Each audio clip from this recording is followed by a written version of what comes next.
So, welcome everyone. My name is Jermaine Craddock. We are hosting our first finance talk for the SAOAO. Just a couple reminders. We have the programming committee and audition rotation scholarships that are due 7/14. So if you are applying for those, go ahead and make sure to submit those as soon as possible.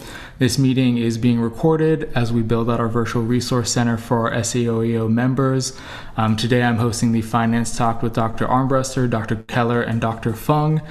So we have perspectives from an attending physician, a resident physician, and a recent graduate from medical school as we're progressing through different sections at different times in our career, so we can understand things to expect and things that we can do to start ourselves up for success as we progress through our career. So, Dr. Armbruster, I'm going to go ahead and start with you with the first question.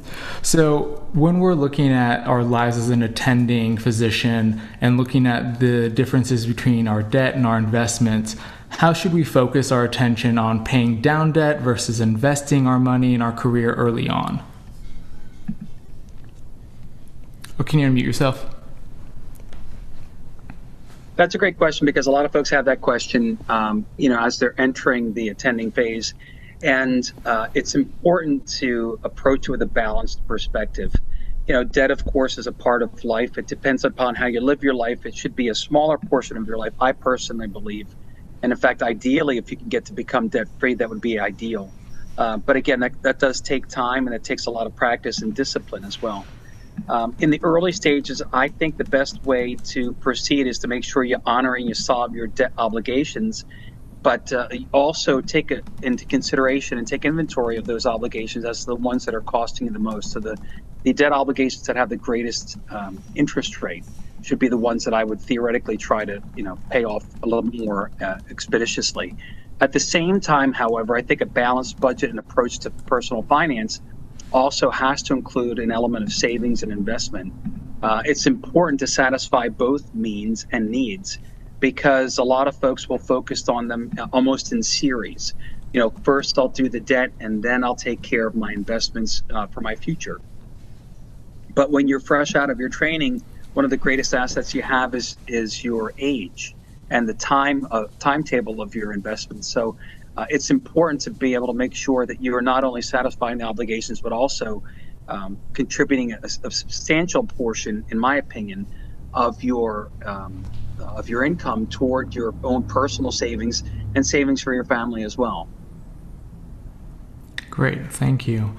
And then Dr. Keller, so looking at our loan repayment, so obviously we have a grace period of 6 months after we finish medical school and transition to residency.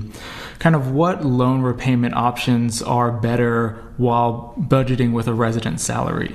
Higher payments, lower payments, waiting for an attending salary? What would you give your perspective on?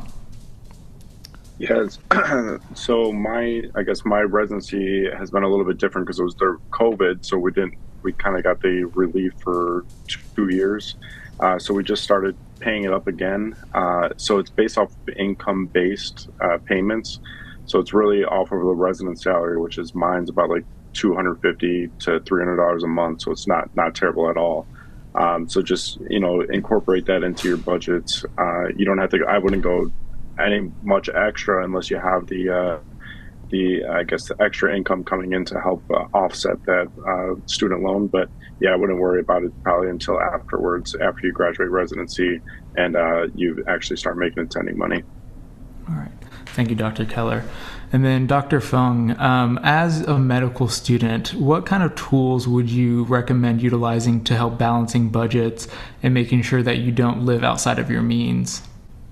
Yeah, so I think that's a great question. I think, going into fourth years in your audition rotations, it's tough. Money's going to be kind of an issue with you traveling around month to month, paying for different, things like rent, things like that. What I personally used was an app called You Need a Budget, but there's a bunch of different budgeting apps out there. As long as you can find one that kind of works for you and stick to it on like a month-to-month basis, I think that's one of the most important things you could do. Great. Thank you, Dr. Feng. And then back to you, Dr. Armbruster. So what kind of features of a trusty financial advisor, wealth manager, like what are you looking for when you're trying to hire someone that you're obviously trusting with a large sum of your, finances, and then making sure that, you're saving yourself, protecting yourself, and not choosing someone that may try to vulture off of you? Well, that's a great question. It's important to understand that these individuals, they need to make an income and a living as well. So they're going to get their piece of the pie. It's just a matter as to how they're going to get it and how they're going to get it as it applies to what you're willing to pay. Before I get into that portion of it, I'll back up and say there are several different ways that you can manage your finances. A lot of folks now, and it's becoming more popular, they'll self-manage. You can self-manage. It's not rocket science to be able to manage your finances. Personally, although I've had some level of interest and aptitude, I've never really wanted to devote the time to it, especially with changing market conditions and the changes of life. That's one option. The other option is you can have a part-time financial advisor. There are a number of different resources available currently where you don't pay them either by the transaction or AUM, assets under management. You'll pay them a fee for basically the hourly investment advice, and they'll help you to direct your funds and your investments. And then for additional fees, they'll actually make the trades and the transactions for you. As it pertains specifically to your question, however, I think that when you are looking for a financial advisor, there are several factors that you want to be cognizant of. You want to be able to have a good relationship with them. You want to be able to speak with them in very clear terms and vice versa, and have them speak with you and educate you throughout the process so that you're not simply a recipient of their information and guidance. You're actually enabled and empowered to help make the choices and the decisions, because it's not a one size fits all. It's a communication. It's a relationship that needs to be fostered and developed. There are several types of arrangements that can be made in terms of compensating different financial advisors. One is they get a percentage of all of your trades. So you may pay a little bit more on your various trades, buying, selling, and what have you, and a portion of that will go to your advisor. That was very popular when I first started in my training and in my career, and that's since fallen out of favor because at that time, of course, there's an incentive to have multiple trades, which can have tax consequences depending upon which funds and whether they're tax sheltered or tax deferred or what have you. And one of the more popular methods at this point is assets under management, where you pay them a certain percentage of all of the holdings that they're holding and managing for you. So it's important to be aware of how they're going to be compensated, the financial advisor, and the services they provide, as well as the culture and the relationship that they foster. Personally, I recommend that folks work with certified financial planners, CFPs. There is a website that you can go onto and learn more about CFPs. The CFPs have a fiduciary responsibility, which means that they will treat your money as if it's their own money. And I think that that's the highest standard currently that I'm aware of for financial advising, that those individuals will help you to make the choices with investment of your funds as they would for their own personal funds. So those are just a couple of ideas to be aware of when you're going out and interview people. Interview 2, 3, 4 different people. Speak with friends of yours, colleagues, family members, and what have you, and see if you have a good fit. You have to have a good connection, because ideally you'll have this relationship for a while. Great, thank you. And then Dr. Keller, so what are some beginner-friendly investment strategies that residents can utilize with obviously their limited resource and obviously limited income? That's a good question. So I guess it all depends, on a couple factors. So currently I live right outside of New York City, so it's a pretty expensive area. So it depends on, what your needs are for living expenses. Just your living expenses in general, like food, your groceries, car payments, and whatnot. So, and then any sort of leftover money that you have, you could kind of just make yourself a budget, and however much you want to invest. I guess some, safer type investments would be, it all depends on, how you want to, what you call safe. But if you want to invest in some stocks, I guess that's probably something for a beginner just a couple dollars out of your paycheck a month, but just make sure you budget enough to have your living expenses. That's something I did. Real estate, I guess, is another option if you are looking to buy a home coming out of medical school into residency. I know some of my colleagues have done that where they purchase their home and then they could rent out to, like, if they have an extra bedroom, to some of the rotating medical students that help offset their mortgage payments. So that's another type of, I guess, investment strategy you could have during residency. I guess those would be like the two safest ones that I would say. And then for real estate, kind of follow-up question. So with doctor's loans that you can get as a resident for a home, you have to live in those homes. You can't rent them out and then flip those houses and then continue doing that, correct? From my understanding, yes, that's correct. With the residence or the physician loan, you have to live in that. It has to be your primary residence. But you could still claim it as your primary residence and rent out some of those, a bedroom or two to rotating students. Absolutely, as long as the mortgage is in your name. I don't know what the specifics are on that because I haven't had a specific physician's or doctor's loan, but conventional loans, you can take the loan out in your name for your primary residence and you're required to live there for 2 years. After 2 years, you can do whatever you'd like with that property. You can turn it into an investment property. And that's actually a common technique for folks to do. They'll go and buy a property. 2 years later, they'll rent it. They'll buy another property. 2 years later, they'll do so forth. And that's how one way you can build your real estate portfolio. One thing I was going to mention too, just to finish up that last question, I was thinking about it. Don't be afraid to fire your financial advisor. If you work with a financial advisor and you find after a year or two or what have you, things aren't going well, or perhaps you're not quite sure, you can always hire another financial advisor, pay them a small fee. Typically, they'll do it for free. They'll review your portfolio to say, yeah, you know what, this looks pretty good, or no, there are some issues here. And every so often, I would recommend that you do that. And again, I think I'm on my 4th financial advisor now, hopefully my last, but you have to continually reassess that relationship. Yeah, from my kind of backtracking to the physician home loan, from my understanding, from a physician home loan, if you want to refinance it to a conventional loan after the matter, you can, and then you can turn it into a rental property, but you can't do it. It has to be a primary residence, as Dr. Keller was saying. Will, kind of following up with the question for budgeting for 4th year. So outside of obviously the audition rotations and the rent that you have to pay, what are some other miscellaneous expenses that come with 4th year as an auditioner? What are some other options that you can do to make that whole audition cycle that can be, 4 or 5 or 6 audition rotations more affordable? And then what realistically is kind of going to be the cost associated with applying to residency and the fees that come with that? Yeah, so I mean, rent obviously is going to be one of your biggest cost factors. If you're, doing a community program, rent might be a little bit cheaper. If you're, trying to do an academic program in a big city, it might be a little bit more expensive.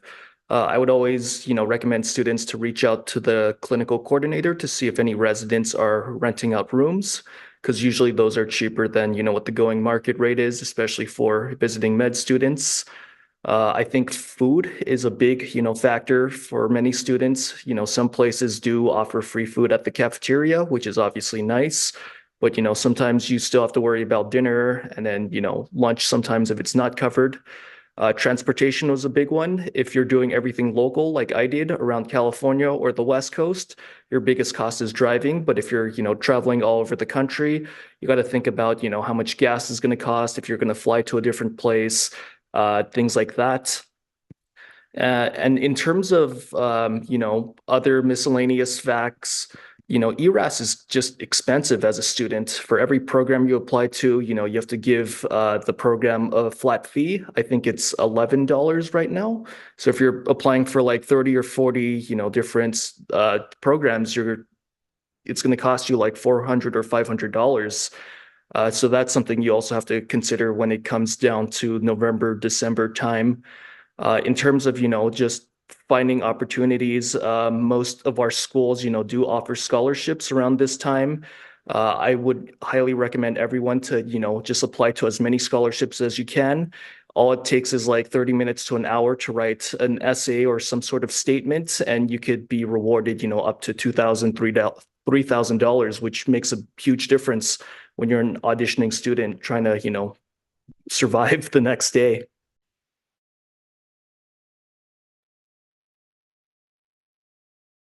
Ooh, you're muted. So what other options do you have outside of the conventional school loans? I know that obviously there's a Graduate Plus loans, things like Doc to Doc or like Panacea Financial. Are those other options you can look into? Yeah, so I'm not actually too sure about those two programs you mentioned. I mostly just took Grad Plus loans, which covered most of my fees, and I was fortunate enough that I had enough savings before med school to help, offset some of the fees. But I'm sure there are, plenty of different, loan sites, private lenders, things like that, if you're really tight on your budget and you need to, survive for the next month or so. All right, thank you, Dr. Feng. And then back to you, Dr. Armbruster, looking at diversification of our income. So what avenues can we pursue to more and more so diversify our income streams outside of our just regular financial or regular income as a physician? I think it's really important that you do diversify your income streams because it provides greater financial security for you. Different options that you could have would be providing medical legal services, reviewing medical charts. Typically, this would be for insurance carriers, determining the appropriateness of care and so forth. There are usually opportunities either within the practice environment that you may find, or there are opportunities with third parties outside of that where they'll basically take the insurance carriers, attorneys, or what have you, the clients, and they'll bring them into your practice, so to speak, so that you can participate. Real estate, I think, is a great investment opportunity as well, which can provide wonderful passive income. The nice thing about real estate investment, of course, as well, is that you can develop a portfolio of products or properties, and they can provide income and essentially begin to care for themselves as you develop a larger portfolio. You don't have to have a large portfolio, but at the same time, it's good to have a little bit of exposure, in my opinion, to real estate investment. Of course, the market, there are a number of products in the marketplace and in the stock market, bonds and so forth. I think they're worthwhile. There are investment opportunities in commodities and gold and so forth, and that's another avenue that's worthwhile of consideration. Again, I think that a well constructed portfolio in general, which when we talk about a portfolio, when I speak about it, it's not only the stocks, bonds, the typical types of portfolios that we may think of as it applies to the stock market.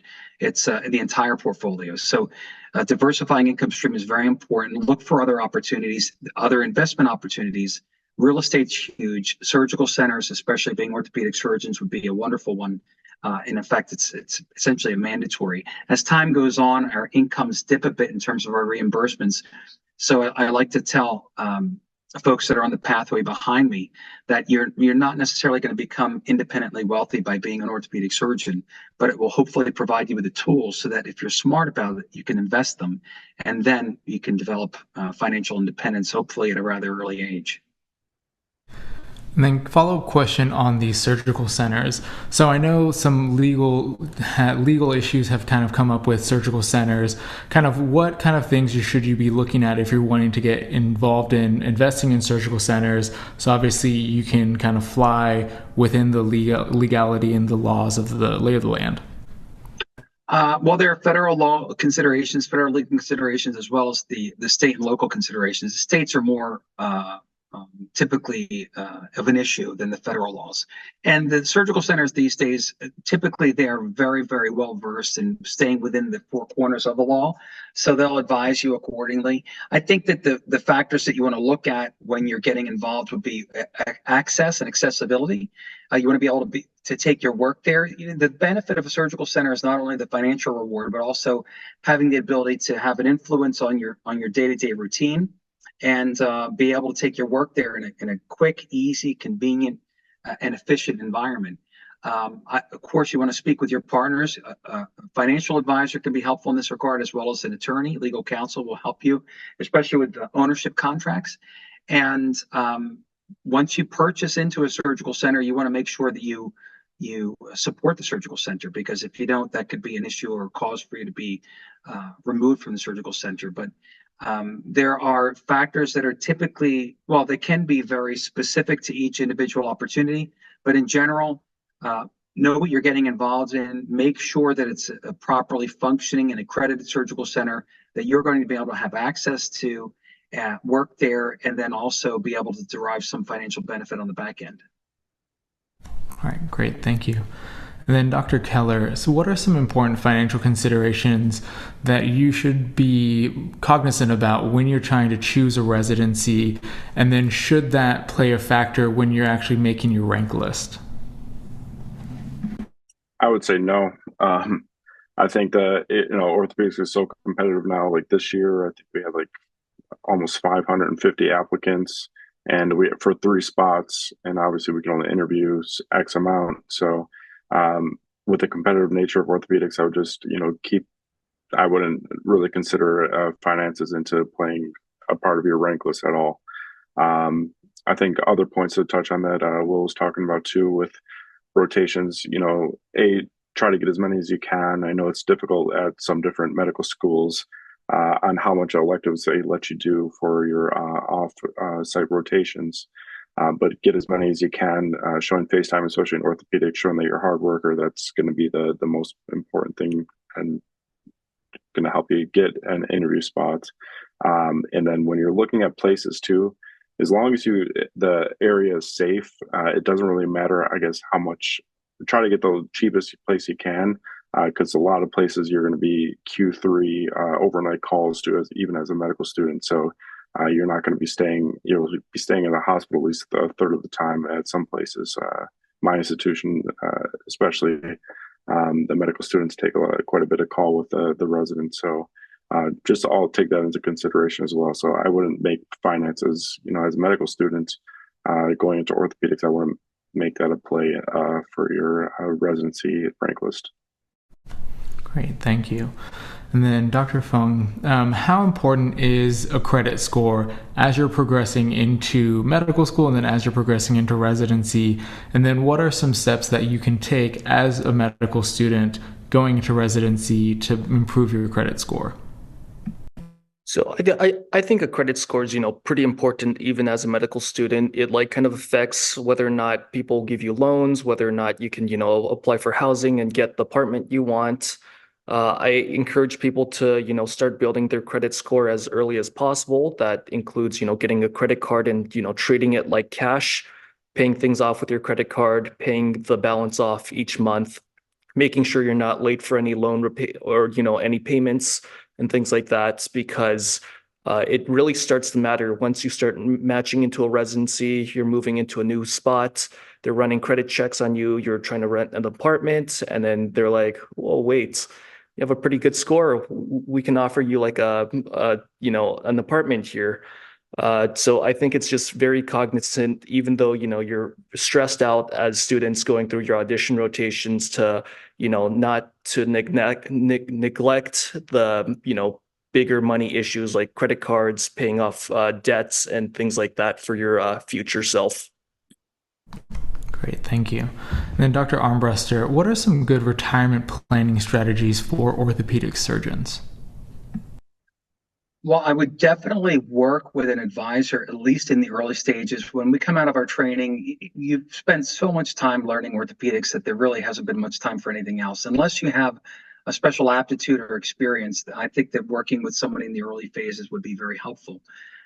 As you'd mentioned before, you would like diversification, not only in your own portfolio between tax-deferred type savings and investments, as well as having more liquid type of investment opportunities. You want to think about children if you have them, whether you'd like to begin saving for them for college at that early stage. I recommend saving for them as soon as they're born. It's going to make your load a little bit easier to lift down the road, especially with the rising costs of education. And then again, back to the other point you had made, look for diversified investments and not only income streams, but investments. I think that one of the best investments you can make is in yourself. So getting a really good practice opportunity, It's not always possible to hit a home run or get on base the first time you get to bat, but you want to really vet out your practice opportunity very well. Take a look at the other ancillary investment opportunities they may have available. Ask questions about that during your interviews, whether it be imaging or DME or ancillary revenue streams or real estate or surgical center. Those are very important parts of ultimately what's going to be your retirement package. And blending those together and potentially with some other types of investments that you may elect to make in terms of antiques or jewelry, or as I said, metals, things like that. You need to get diversified. You need to be disciplined. And you need to get started early. And then follow-up question, you were talking about saving a little earlier. So how much should we look at saving in an emergency fund or in case of fund, so that way we can be comfortable, push comes to shove, something happens? That's a great question. The rule of thumb is you'd like to ideally save 3 months worth of your income in case you have a hiccup with your job, or you need to take a hiatus, or there's a medical issue, or you need to put a new roof on your home, or your car finally died and it's time to get something new. So 3 months is typically the rule of thumb. What I will tell you is that as you accumulate those funds, of course, you'd like to have them in some kind of an account that's going to bear a decent rate of return for you. Money markets can do that. Certain high yield online savings accounts can do that for you, because you want to be able to maintain liquidity. Once you get to a certain element or a certain number, it doesn't make too much sense to have those funds that are allocated sitting in an account that may be making you these days 5.5%. But if they're in the market, they can make you a little bit more. And that could be a substantial sum of money at that point. It could be $100,000 sitting in a bank account somewhere. So at that point in time is typically when you move to a vehicle such as a HELOC. And you get a home equity line of credit, and that way you don't necessarily have to tie up your money. You could take those funds, invest it in your retirement or something else, surgical center, what have you, and you can borrow the funds if necessary from a home equity line of credit. But I would definitely have at least 3 months, and to develop your budget accordingly. You've alluded a number of times in our talk today about budgeting, and I know that you're going to get to that a little bit further, but you need to have an idea as to where you'd like to go. And the vehicle or the roadmap simply would be your budget. And developing that is critically important early in your career. Actually, I would say early in your life. And then I know we briefly talked on this. Obviously, when you're transitioning from a resident to an attending physician, you're making a significantly more amount of money, but also obviously that changes the tax bracket that you're going to be placed into. Kind of what are some things that you can look at to help maximize tax efficiency strategies for high income earners like an orthopedic surgeon? That's a great question. And I've always relied on my financial advisors and planners, because that landscape is rather dynamic. There are some things we can count on, for instance, Roth IRAs, 401ks, and so forth, some tax deferred savings vehicles. They're not quite as fluid as some of the other vehicles that you can have, optimizing deductions, charitable contributions, and so forth. Being able to have a rental property or an investment property that you can make certain deductions and write-offs, they're very valuable. But I'm sorry, I blanked on something right there. I just had an idea that I wanted to share with you, and I missed it. 1 second. Yeah, I think that the best thing is to be able to speak with somebody that really knows the landscape, because it does change rather frequently, and make sure that you're remaining fluid with it. Great, thank you. And then Dr. Keller, so some medical students, some residents are obviously going to enter residency either as single or as married, as a couple. And obviously that can change the financial dynamics that they're living in, because if they have 2 incomes versus 1, does that change your student loan repayments, or does that change other considerations as you're kind of progressing through your career? It may as you progress through your career, but as a resident, no, it does not. You could file your tax return independently, so you don't have to do a joint return. That's what most of my co-residents do who are married or engaged.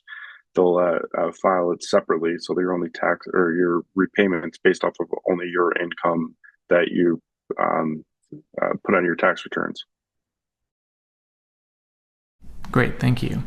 And then Dr. Feng, as a medical student, what are some other considerations for expenses as you go through school, not just specifically fourth year and audition rotations, but with board exams, other miscellaneous things that may pop up that you may not necessarily think to be planning for as you're just going through school and budgeting?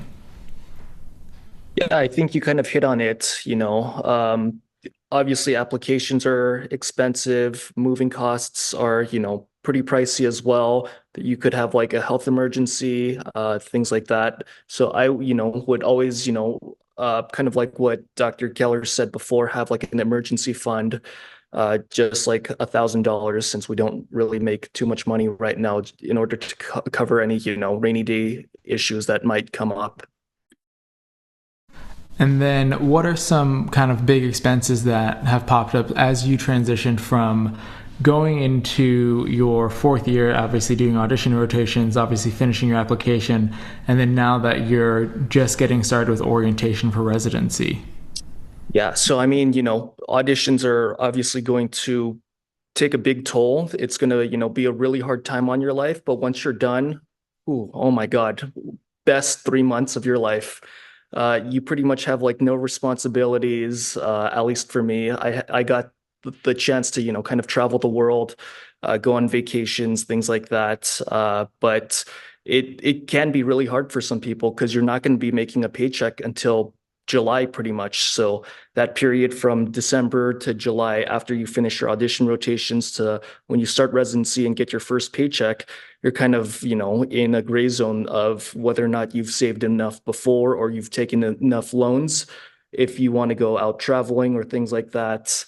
That's something you have to consider. Another big issue is, actually moving to the city for residency, renting a U-Haul, finding movers, buying new furniture, things like that, all kind of adds up. And, budget gets pretty tight when you're trying to pay for, your new bills on your apartment or condo when, you haven't started making any money yet. And then your loans are kind of drying up at the same time. Great, thank you. Dr. Armbruster, what are some important considerations when you're negotiating your first job contract? And then what are some strategies that you can utilize to help negotiate that contract so it obviously works in your favor, and obviously you don't have things that you might miss out on because you weren't really paying attention? So this is kind of an overarching theme for a couple of things that you've mentioned and some of the other topics that we may come across. In the beginning phases, we generally as surgeons, we think, well, we're highly trained, we're highly educated, and there are a lot of these things that I can figure out because I'm pretty smart. And that is one of the huge pitfalls, I think, of orthopedic surgery and orthopedic surgeons. So I would definitely recommend getting an attorney. Attorneys have they're not inexpensive, and certainly you get what you pay for, but at the same time they can keep you out of a lot of trouble, and they have seen things that we haven't seen, and so they help to navigate. There are different work environments, whether you're an employed physician for a healthcare system, VA, you're in private practice, what have you, that they're all a little bit different in terms of what you can expect, what you can ask for, and what may not be reasonable. There's certainly never any harm in asking, but you have to have your priority rank list. So of course you want to be protected in terms of your malpractice. You want to see what kind of malpractice coverage you will have. Ideally, I usually recommend folks go with an occurrence policy versus a claims made policy. We could talk about that at some point. You'd like to make sure you have the full benefit complement with retirement savings, health package, and so forth. They may also include things like life insurance and what have you. You want to make sure that you have time and compensation for CME and for continuing your education in addition to your vacation time, your personal time. And you want to make sure that if it doesn't work out, you have a way to get out. Because the goal, of course, is to be able to find the one practice ideally that you stick with for your career. But the majority of orthopedic surgeons will have more than one practice in their career. I'm on my third practice right now, and things change. Personalities change, the complement of different surgeons changes. And so you have to be able to be flexible to lead that environment. In that regard, you need to have an exit strategy built into your contract, a separation portion and then also the restrictive covenant aspect of it, which may not apply or may apply depending upon what happens with the FTC and depending upon your employer. But those are the basic elements of an employment contract. But I cannot understate the importance of having an experienced attorney. And it is an investment. When you come out of your training, you're not really thinking about the value of having disability insurance or perhaps life insurance or paying for an attorney. And it's still expensive to do. But at the same time, it is money that's very, very well spent with a good attorney that you develop that relationship, same as with a financial advisor. It could save you a lot of grief and a lot of money in the end. And then follow-up question. So what is disability insurance and what are some important components of an insurance policy that you should be taking a look at? Well, in my residency program, we used to have different folks come through that would sell insurance policies. They would sell disability and life insurance and so forth. And that's an entirely different conversation altogether. But in general terms, disability insurance basically protects you because you spend all of this time, and not to mention money, developing yourself to the person or the surgeon, the professional that you'll be on the final day of your residency. And then it's only going to mature down the road. God forbid a tragedy should strike you. You have some kind of a medical affliction or what have you, and you're not able to perform as an orthopedic surgeon. Your disability insurance theoretically will provide an income for you if the event comes to pass that you cannot work as an orthopedic surgeon. Generally, you'll hear individuals that speak about disability insurance policy speak about ONOC or own occupation. So for instance, you could, because they come in different varieties, you can have a disability insurance policy that says, well, you know, if you can't work as an orthopedic surgeon, well, you could be a librarian. And so we're not going to pay you the full complement of whatever the benefit would be. Right now, I believe, before I started, you could get a disability insurance policy for really pretty much whatever you were willing to pay for. So if you wanted to pay for a disability insurance policy that in the event you became disabled would compensate you $50,000 a month, and you're willing to pay for the premium, then they would write the policy for you. You can still get significant disability insurance policies currently, but you have to go through a third party, like a Lloyd's of London, what have you. But for the most part, you can get about $15,000 tax-free per month, which typically is enough to cover most people's needs, again, considering that it's tax-free. But own occupation is important because you don't want to, God forbid, have an issue that prevents you from being an orthopedic surgeon.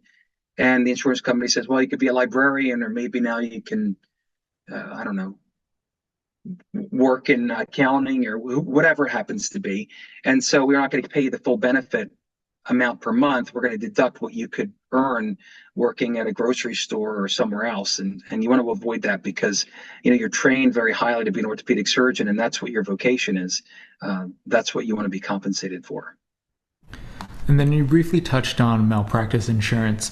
What are some big components with malpractice insurance that are part of your policy? What are some things that you can do to avoid, obviously, getting in a sticky situation or a lawsuit? And then what are some things that should be part of, you know, that premium that comes with your malpractice insurance? So the two major types of malpractice insurance are occurrence policies and claims-made policies. So different surgeons will have different preferences. Generally, surgeons would prefer to have an occurrence policy. An occurrence policy means you pay for the coverage.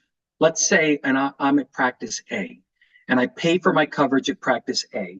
And after I leave practice A, 1-2 years later, however long it happens to be, typically the statute of limitations is 2 years. I get sued for something that happened allegedly while I was with practice A.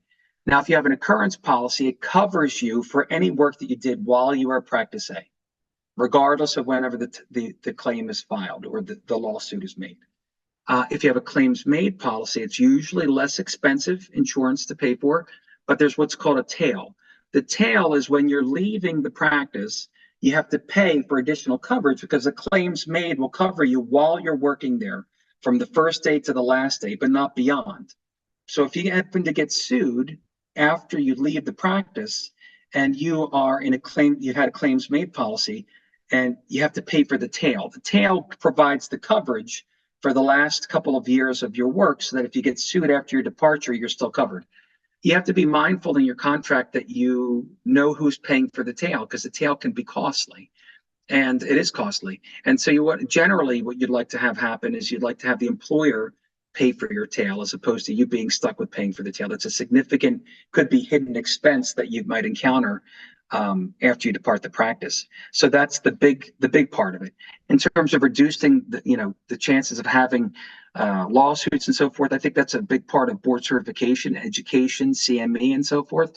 You want to make sure that you practice by the standard of care. Look, issues are going to happen, accidents are going to happen, bad outcomes are going to happen. It's a part of life. If you operate enough, if you practice enough, you're going to have bad outcomes. You're going to have issues, complications, and what have you. It's a part of the business that we do. We try to minimize those with our education. The other part is developing a rapport. Don't allow your practice to become, like working at a fast food restaurant. You want to make sure that you treat each individual person as a person. You develop a rapport with them, not only because it's important from a liability perspective, but more importantly, because personally, I find that it brings me a lot of the joy in my practice.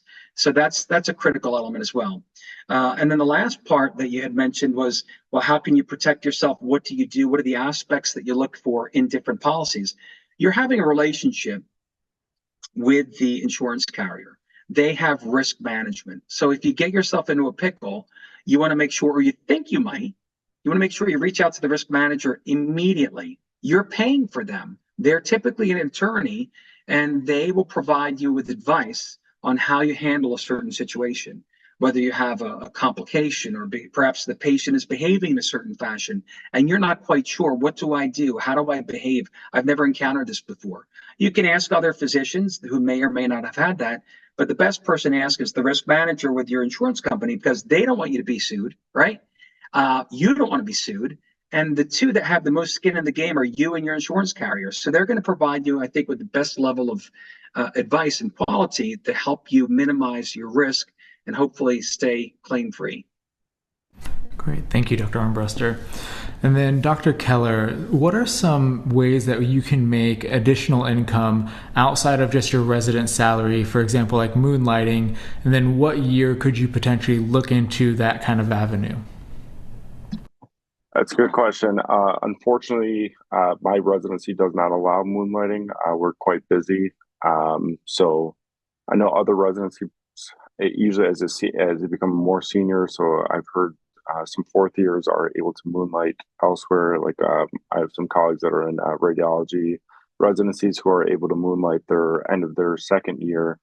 But for orthopedics, I'm sorry, I don't have a good comment on that, because unfortunately we don't have that opportunity to do so. No worries. Thank you. And then I'm kind of going to start wrapping things up, and I'll start with you, Dr. Feng. What are some kind of words of wisdom that you would give medical students as they're progressing through their career, as they're kind of going through this journey, that you wish you potentially would have known when you were getting started?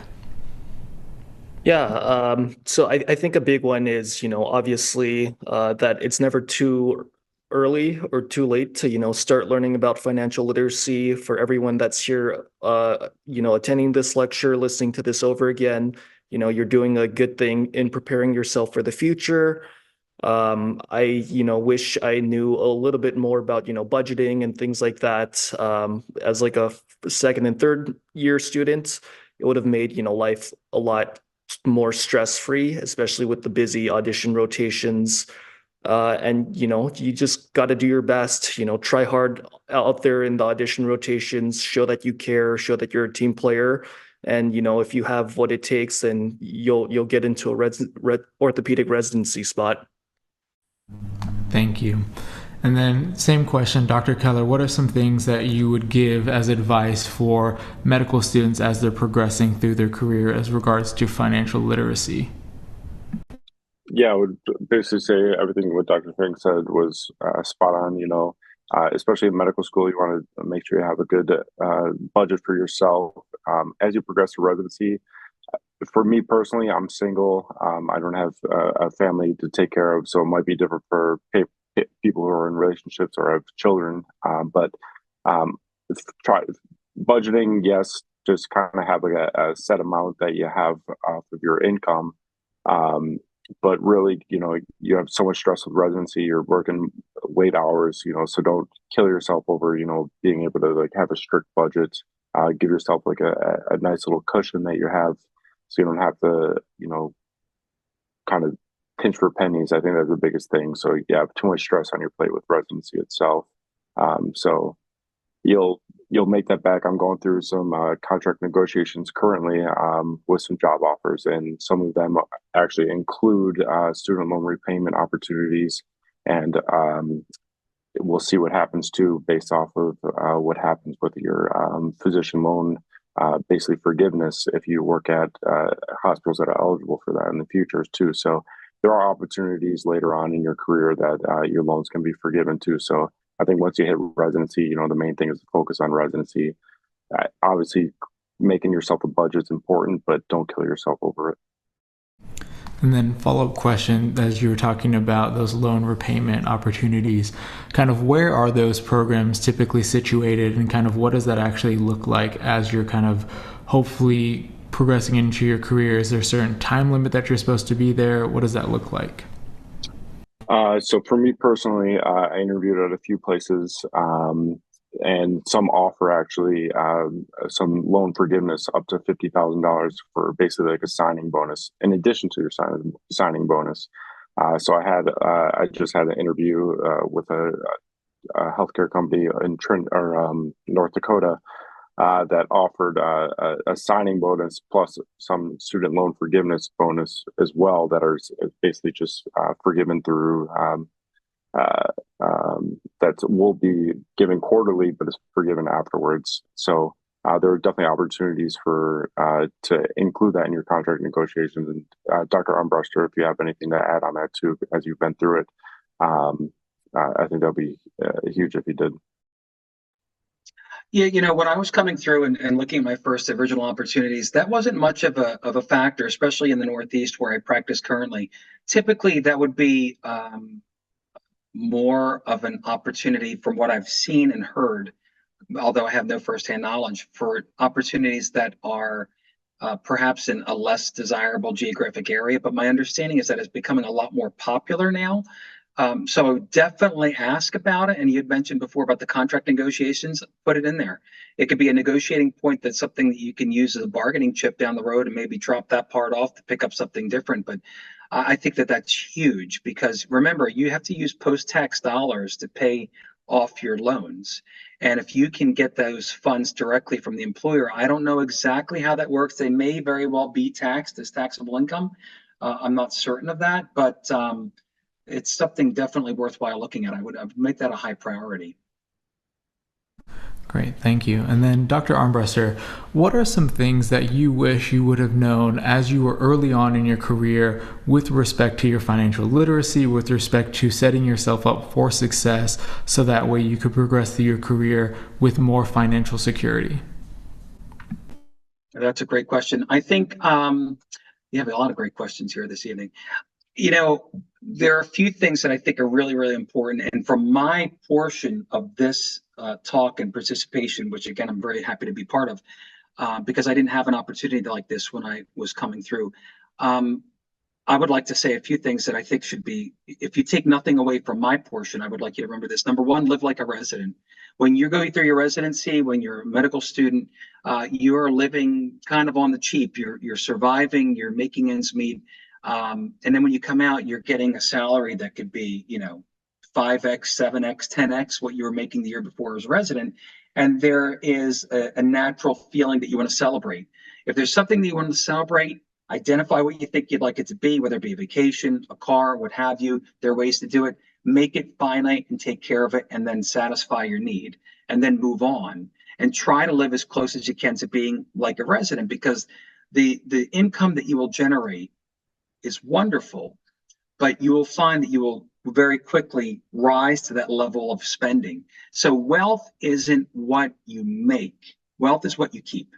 Okay. So if you make, $500,000 a year and you spend $700,000 a year, well, you're not wealthy, clearly. You're in the hole. So live like a resident for as long as you can. You don't have to eat ramen all the time, But at the same time, you don't have to go out and buy a brand new BMW and have a house on the beach or do all these things. Those things will come because developing financial independence is important. And that gets me to, I don't know if anybody's heard of this concept, FIRE, financial independence, retire early. You may wish, you may not wish to retire early, but a basic tenet of that is living like a resident, living below your means based upon your income. And that means having a budget and shifting much of your income toward savings. There's a great resource called White Coat Investor, if you guys have heard of that. And they have lectures and a community, and they're on Facebook, they're on Instagram, they're all over the place, and they can give you great information from wherever you are in your training, from a medical student to a resident to an early attending and so forth. It's never too late, but it's best to start early. And I even have my kids saving for retirement in their teens. And it's not so that you take the joy out of life, but it depends upon how you create your budget. So there are several ways to do it, and I won't get into great detail, but one is sitting down and saying, well, I think I could spend this, I think I could spend that. That never worked for me. What worked for me is saying, these are the things that I have to spend money on. You have to spend money on utilities. You have to spend money on a car payment, within reason. You have to spend money on your living, your mortgage or your lease or what have you. And then you have your discretionary funds, which could be eating out or vacations or clothing or what have you. The next thing that should be a requirement should be your savings for retirement. And then whatever's left over, you can use for entertainment. Now, again, this is my philosophy, which may or may not be very palatable for some folks, but at the same time, that's the way to develop wealth. That's the way to take those funds, and we could talk about compounding interest at another time, but invest at an early stage in your career so that that money can work for you over time. And then get help. Have an attorney when you negotiate your contract. Look into disability insurance. That's important. Speak to and interview a number of different people. Look at life insurance, especially if you have children and a family. Spend the money on those kinds of things to make sure they're done properly. Estate planning, will planning, and so forth. A good financial advisor can help you with that. And then get integrated, develop a community, be part of, White Coat Investor, be part of SAOAO, be part of RAOAO and AOAO. Those are communities that not only can help to foster you from a professional perspective and your knowledge, but also we're all going through a similar background, similar training, similar experiences. And so you can gain a lot from the experience of others. Great, thank you. And then I'll open the floor to all of you. Is there any other parting words of wisdom that you want to kind of share to the community of SAOAO?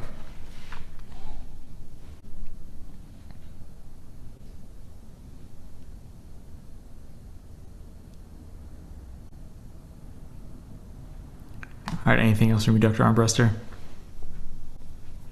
I would just say, Dr. Feng had mentioned before, and even Dr. Keller, focus on being the best physician you can, focus on being the best orthopedist that you can, doing the right thing, being the right person.